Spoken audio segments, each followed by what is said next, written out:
Hey Tony, it's Friday. And to answer your question of the week, it was a really good weekend.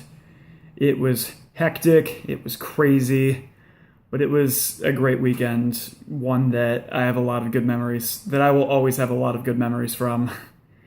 Not very often you get married and graduate in the same weekend, so I guess there's that. So this week has been relatively uneventful.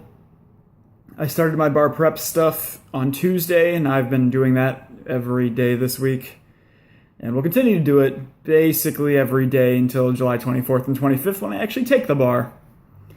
But what I want to talk about today is what I'm going to title this video Diplomatic Idiocy. So the summit between the US and North Korea was supposed to be getting ready to happen in the next couple weeks. And both parties decided to basically mess all of that up. There was a real chance for possibly not peace, but at least discussion. And what ended up happening instead is both sides decided to infight, both sides decided to insult one another, and the peace summit collapsed. And that was kind of all over the news this week because it was expected. This was supposed to be this was heralded as a great achievement between the West and North Korea, which have had a terrible relationship since the Korean War of the 1950s. So we're talking, over 60 years of infighting between the two groups. And there was finally the first real chance for a breakthrough, and both sides couldn't get over themselves enough to make it a breakthrough. I found this just kind of really sad.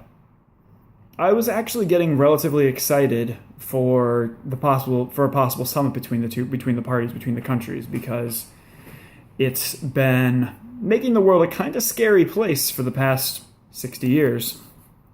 And it's only increased the past few years due to North Korea's increasing nuclear ability and America's, I guess for lack of a better term, desire for a military option.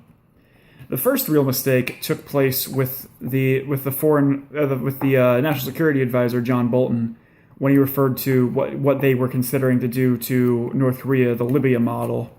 What the Libya model was in the early 2000s. The Bush administration basically, for lack of a better term, set up an ultimatum to Muammar Gaddafi of Libya, basically saying you need to denuclearize or else we will have a regime change. And Libya paid attention to that. The only problem was, less than 10 years later, there was a revolution there, and Muammar Gaddafi was killed horrifically. Like, his death was awful. And I can understand why North Korea got somewhat concerned about that.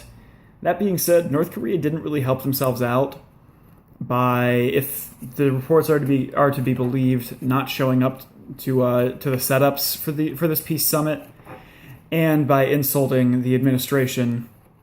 I can't remember exactly what they called Mike Pence, but it was something that was relatively unkind. And it ended up putting the Trump administration, throwing them off the deep end, in which Trump was like, nope, we're not doing this anymore because of their terrible things that they've said to us.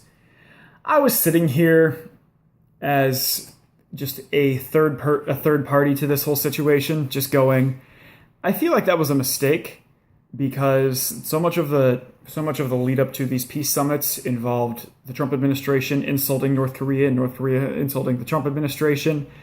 That to me felt like just kind of an easy cop out, saying, "Oh, they were mean to us, so we're not going to do this peace summit." When I think it was just dumb. Quite frankly, I don't think I have any better way to say it other than it was dumb. There was a real chance for something to happen, and then nothing did.